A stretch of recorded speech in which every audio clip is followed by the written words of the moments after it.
একটা বিষয় না বললেই নয়। জুলাই আগস্ট একদিনের নয়, কারণ জুলাই আগস্টের যে 5ই আগস্টের সহিংসতা সব মিলে যাই হয়েছে না হয়েছে, ওটা এক বাক্যে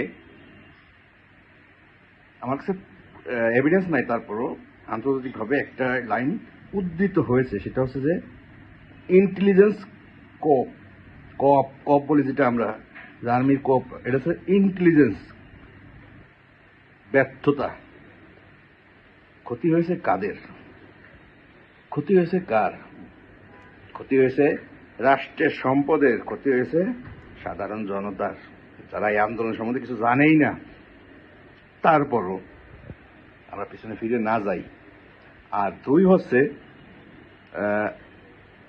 near about couple of months Bangladesh Awami লীগের মধ্যে সংস্কারপন্থী না এরকম grouping as per intelligence record, but সংস্কার মানুষের প্রতিটা সেকেন্ডে, প্রতিটা মিনিটে, প্রতিটা দিনে কার্যক্রমে ইচ অ্যান্ড এভরিথিং চেঞ্জেবল। সময়ের সাথে আমাদের তাল মিলে চলতে হবে, এবং যতদিন জননেত্রী শেখ হাসিনা এই পৃথিবীর মাটিতে আছেন ততদিন তিনি সুশৃঙ্খলার জন্য আমাদের তাকে প্রয়োজন। সুশৃঙ্খলা। তিনি এককভাবে শক্তির অধিকারী হন নেই।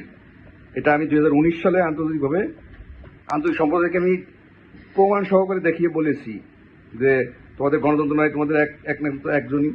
নো, তিনি ওপেন মাইন্ডেড, বাট যারা তার সাথে রাজনীতিবিদ ছিলেন তারাই তাকে, এবং সুশীল সমাজ প্লাস জার্নালিস্ট, সবাই না, 90% সবাই জি হ্যাঁ এইভাবেই করছে। তাহলে উনি কিভাবে একক ক্ষমতার অধিকারী হলেন? এসে সাধারণ জনগণের দৃষ্টিভঙ্গিতে আমার ব্যাখ্যা। এই ব্যাখ্যায় ইনশাল্লাহ একটা শব্দ কেউ এদিক ওদিক আমাকে করে দেখাতে পারবেন না, ইনশাল্লাহ। ধন্যবাদ সবাইকে। দেশ চিন্তা করেন আগে, মানবতা আগে, respect duties, respect life, respect procedure. Thank you so much.